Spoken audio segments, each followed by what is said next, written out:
ಸಿದ್ದರಾಮಯ್ಯ ಸರ್ಕಾರ ಅಧಿಕಾರಕ್ಕೆ ಬಂದು ವರ್ಷ ಪೂರೈಸಿದೆ. ಇದರ ಬಗ್ಗೆ ಒಂದು ರಿಪೋರ್ಟ್ ಇದೆ, ನೋಡೋಣ ಬನ್ನಿ.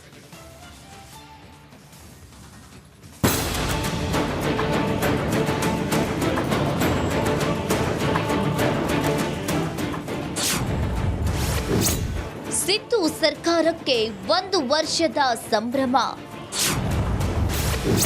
ಸೆಲೆಬ್ರೇಷನ್ಗೆ ನೀತಿ ಸಂಹಿತೆ ಅಡ್ಡಿ.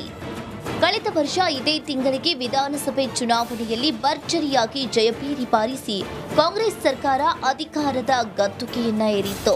ಸಿಎಂ ಕುರ್ಚಿಗೆ ಸಿದ್ದರಾಮಯ್ಯ, ಡಿಕೆ ಶಿವಕುಮಾರ್ ಮಧ್ಯೆ ಭಾರಿ ಪೈಪೋಟಿ ನಡೆದು ಬಳಿಕ ಮುಖ್ಯಮಂತ್ರಿ ಪಟ್ಟವನ್ನ ಮೇ 20ರಂದು ಸಿದ್ದರಾಮಯ್ಯನವರು ಅಲಂಕರಿಸಿದ್ರೆ ಡಿಕೆಶಿ ಉಪಮುಖ್ಯಮಂತ್ರಿಯಾಗಿ ಪ್ರಮಾಣ ವಚನವನ್ನ ಸ್ವೀಕರಿಸಿದ್ರು. ಮತ್ತು ಕರ್ನಾಟಕ ರಾಜ್ಯದ ಮುಖ್ಯಮಂತ್ರಿಯಾಗಿ ನನ್ನ ಕರ್ತವ್ಯಗಳನ್ನು ಶ್ರದ್ಧಾಪೂರ್ವಕವಾಗಿ ಮತ್ತು ಅಂತಃಕರಣಪೂರ್ವಕವಾಗಿ ನಿರ್ವಹಿಸುತ್ತೇನೆಂದು ಸರ್ಕಾರದ ಕೈ ಹಿಡಿದಿದ್ದ ಗ್ಯಾರಂಟಿ. ವಿಧಾನಸಭೆ ಚುನಾವಣೆಯಲ್ಲಿ ಗ್ಯಾರಂಟಿ ಗೆಲುವು. 5 ಗ್ಯಾರಂಟಿಗಳ ಮೂಲಕ ಗಮನವನ್ನ ಸೆಳೆದಿದ್ದ ಕಾಂಗ್ರೆಸ್.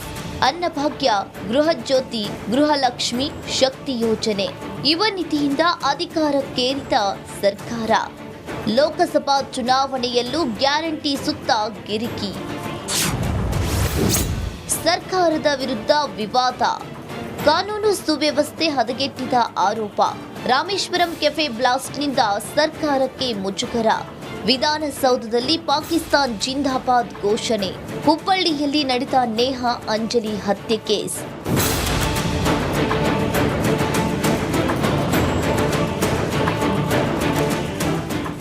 ಒಟ್ನಲ್ಲಿ ಒಂದು ವರ್ಷ ಪೂರೈಸಿದ ಸಿದ್ದರಾಮಯ್ಯ ಸರ್ಕಾರ ಸಂಭ್ರಮದಲ್ಲಿ ಇದೆ. ಆದರೆ ಸಿದ್ದರಾಮಯ್ಯನವರು 5 ವರ್ಷ ಮುಖ್ಯಮಂತ್ರಿಯಾಗಿ ಮುಂದುವರಿಯುತ್ತಾರಾ ಅಥವಾ ಡಿಕೆ ಶಿವಕುಮಾರ್ಗೆ ಹಸ್ತಾಂತರಿಸುತ್ತಾರಾ ಎಂಬುದು ಕೂಡ ಇಲ್ಲಿ ದೊಡ್ಡ ಪ್ರಶ್ನೆಯಾಗಿದ್ದು, ಅದರ ಬಗ್ಗೆ ಇನ್ನೂ ಸ್ಪಷ್ಟತೆ ಇಲ್ಲ. ಸಿದ್ದರಾಮಯ್ಯ ಸರ್ಕಾರ ಅಧಿಕಾರಕ್ಕೆ ಬಂದು ವರ್ಷ ಪೂರೈಸಿದೆ. ಇದರ ಬಗ್ಗೆ ಒಂದು ರಿಪೋರ್ಟ್ ಇದೆ, ನೋಡೋಣ ಬನ್ನಿ.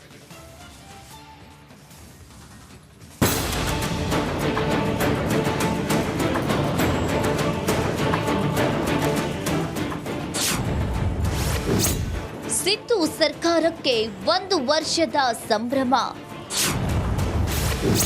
ಸೆಲೆಬ್ರೇಷನ್ಗೆ ನೀತಿ ಸಂಹಿತೆ ಅಡ್ಡಿ. ಕಳೆದ ವರ್ಷ ಇದೇ ತಿಂಗಳಿಗೆ ವಿಧಾನಸಭೆ ಚುನಾವಣೆಯಲ್ಲಿ ಭರ್ಜರಿಯಾಗಿ ಜಯಭೇರಿ ಬಾರಿಸಿ ಕಾಂಗ್ರೆಸ್ ಸರ್ಕಾರ ಅಧಿಕಾರದ ಗದ್ದುಗೆಯನ್ನ ಏರಿತ್ತು. ಸಿಎಂ ಕುರ್ಚಿಗೆ ಸಿದ್ದರಾಮಯ್ಯ, ಡಿಕೆ ಶಿವಕುಮಾರ್ ಮಧ್ಯೆ ಭಾರಿ ಪೈಪೋಟಿ ನಡೆದು ಬಳಿಕ ಮುಖ್ಯಮಂತ್ರಿ ಪಟ್ಟವನ್ನ ಮೇ 20ರಂದು ಸಿದ್ದರಾಮಯ್ಯನವರು ಅಲಂಕರಿಸಿದ್ರೆ ಡಿಕೆಶಿ ಉಪಮುಖ್ಯಮಂತ್ರಿಯಾಗಿ ಪ್ರಮಾಣ ವಚನವನ್ನ ಸ್ವೀಕರಿಸಿದ್ರು. ಮತ್ತು ಕರ್ನಾಟಕ ರಾಜ್ಯದ ಮುಖ್ಯಮಂತ್ರಿಯಾಗಿ ನನ್ನ ಕರ್ತವ್ಯಗಳನ್ನು ಶ್ರದ್ಧಾಪೂರ್ವಕವಾಗಿ ಮತ್ತು ಅಂತಃಕರಣಪೂರ್ವಕವಾಗಿ ನಿರ್ವಹಿಸುತ್ತೇನೆಂದು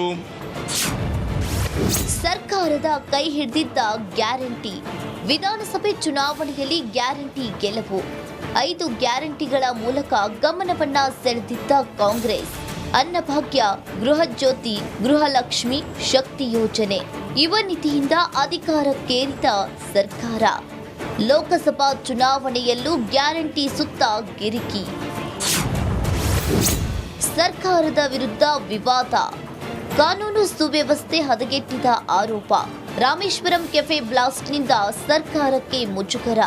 ವಿಧಾನಸೌಧದಲ್ಲಿ ಪಾಕಿಸ್ತಾನ್ ಜಿಂದಾಬಾದ್ ಘೋಷಣೆ. ಹುಬ್ಬಳ್ಳಿಯಲ್ಲಿ ನಡೆದ ನೇಹಾ ಅಂಜಲಿ ಹತ್ಯೆ ಕೇಸ್.